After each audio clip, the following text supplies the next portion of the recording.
Okay. Oh, no, that's gonna be fun. I'm Katie. I'm Ben. I'm Merryn. I'm Nova. All right, perfect. So, number 1, pick one shot from any feature film and dissect it using the rule of thirds. Refer to Chapter 6 for help. So, shot I chose was in Silence of the Lambs when Clarice goes into Crawford's office to talk to him. And when she walks in, some of her face is in the frame, but then as she, like, her face is, like, shown, and then he walks through the door that's, like, kind of unfocused behind her, and then it focuses, and, like, as he walks in.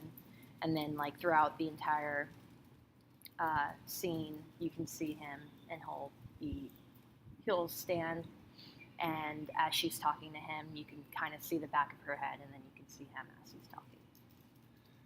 Yeah, like that entire, like, just like the dialogue in general of that movie, like, most of it's like filmed like as like a portrait or like whatever. It's like a full face shot of like whoever's speaking. Like close-ups? Yeah. Yeah.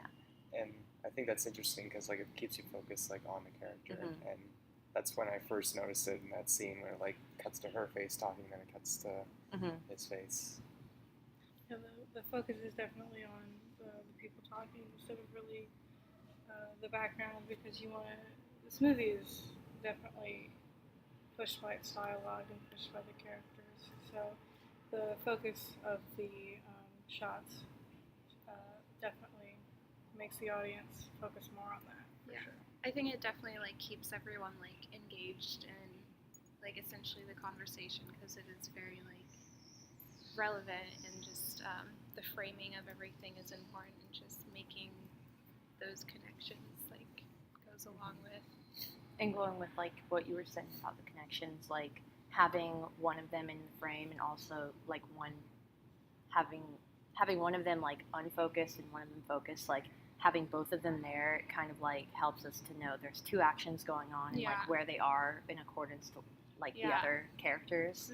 So that's definitely helpful. I think it's like subtle and smart, because it again goes along with like who's kind of dominating this conversation, like what is the like thought process is going along with it and whatnot. So, And I think like it definitely portrays the rule of thirds, because like you can easily just have like her and then have a picture of like him walking in through the door and then him sitting at his desk, and or like what you were saying, like just having a shot of them, which is what you could see in a lot of the movie. But it definitely like helps you to know exactly where they are, and it adds an extra effect to it, so you know exactly like how the characters are going to interact with each other.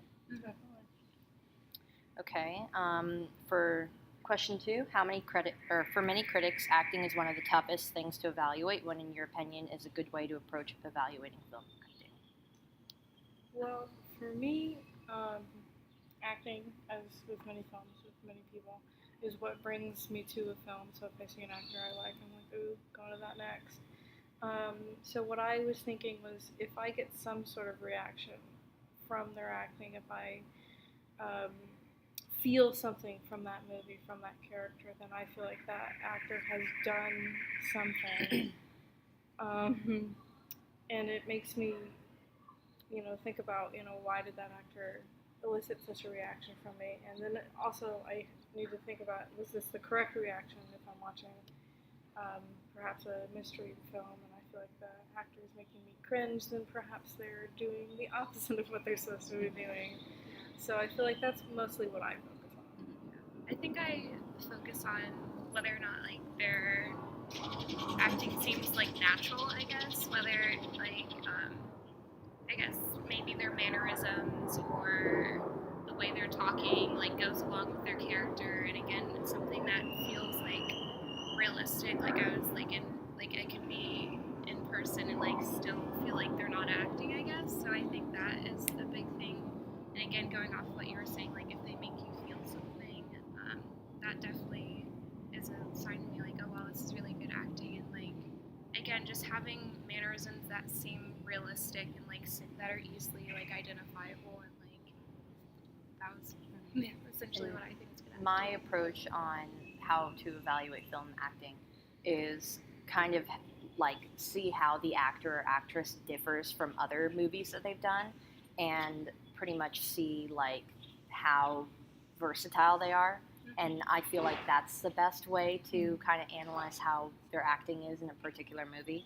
So, like, an example would be like Johnny Depp. You know, he's in all these other films, but the way that he portrays each character is completely different from the next. And so it definitely makes it a lot more engaging. And I really enjoy, like, seeing that different side of an actor and knowing, like, they can do that no matter what. And I think that the way that Johnny Depp portrays his characters, it's really unique and different from other people. And so I think when it comes to evaluating film acting, you can definitely recognize like their ability to create a new character and their emotion and preciseness that they put into that. And I just want to add one, going off of that, because that was something I didn't initially think about, but it also, their versatility, like, also makes me question, like, oh, what are they like in real life? Yeah, because they can achieve all of these different, like, personalities, essentially, in all these different films, that it really makes you question, like, who are they really in real life? And I think that's a good sign of a good actor, too.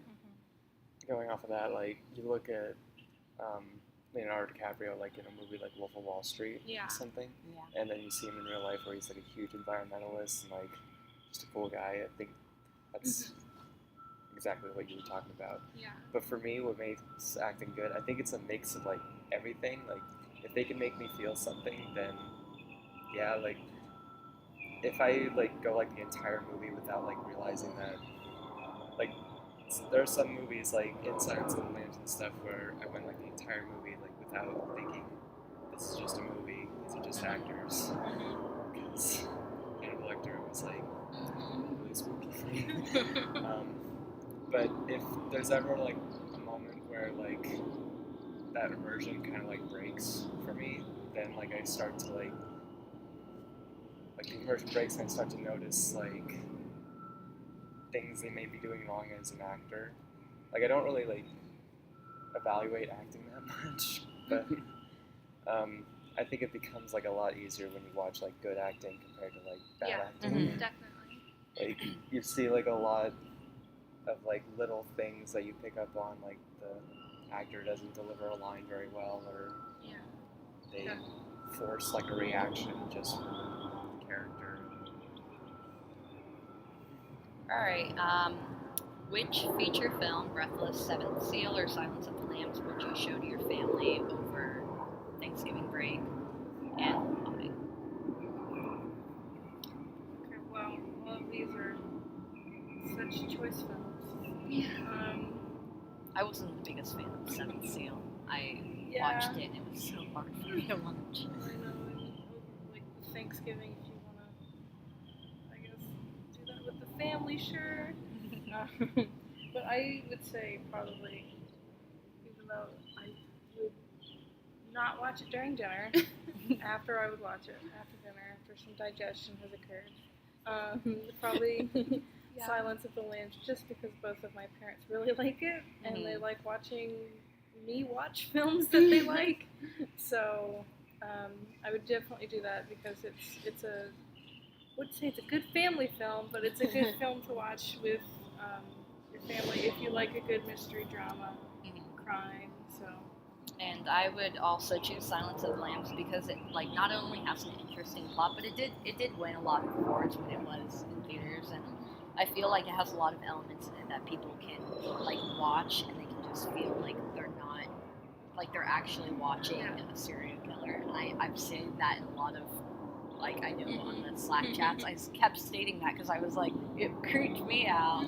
So it's like, it's just surprising to see, like, this actor playing the serial killer, but, like, you would never think that it's a serial killer. And I feel like because of that, it makes it, like, the look of the character is very natural, and it makes me feel like the actors give us, like, a wide variety of feelings and, like, make us actually, like, feel the movie. And so I feel like that would just be something that I would want to watch over Thanksgiving break with, like, my family, just because, like, it has a lot of different elements that I feel like are definitely something that make a movie good. And so Yeah, and also I kind of Mhm. enjoyed it. So, and I like Yeah. horror movies. I mean, it's not really Yeah. too horror-like, but It's more I like enjoyed it. Yeah, It's more like yeah, it's suspense. definitely and stuff. thriller.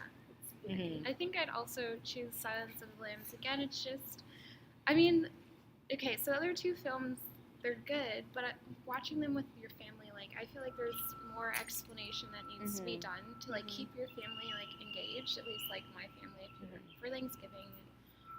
You kind of just want something, like, that is a good movie, but, like, can also appeal to more people, and I think Silence of the Lambs does that. Like, it's got great acting, it's got great, like, techniques, cinematic techniques, and, like, I think it's just like an all-around good movie. Like The Seventh Seal is a good movie, but it's kind of dry. Like I feel like I definitely feel like that. it'd be hard to keep everyone engaged. And Breathless was good too, but it kind of still has that like aspect of like maybe not everyone would be engaged, but like but the Silence of the Lambs definitely has like that thriller like element that will definitely like I don't know keep everyone wanting to watch it, and like my family really likes it, so I just know that they would enjoy watching it, and I just thought it was a great movie. Yeah. So.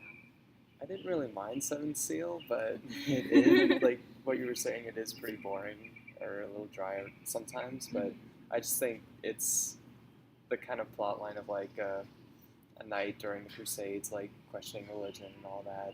I think that's kind of stuff is interesting, especially for its historical setting. But I would probably pick Silence of the Lambs too, because it's such like for me, like I didn't watch it before this class, but like I knew that it was like I knew like the premise of it, like I knew some of the characters, like I knew the basic plot line, and that just goes to show you how big of a movie it was, and how it was so well spread and stuff. So I would probably just pull that up and Yeah. Grandma, I watched Silence Enjoy. It probably wouldn't be good in that sense, but it would be good for like a wind down. Yeah, has everyone digested their food? Good. So we have beans at dinner. Seventh Seal would be good for like a food coma, because I was fall asleep too.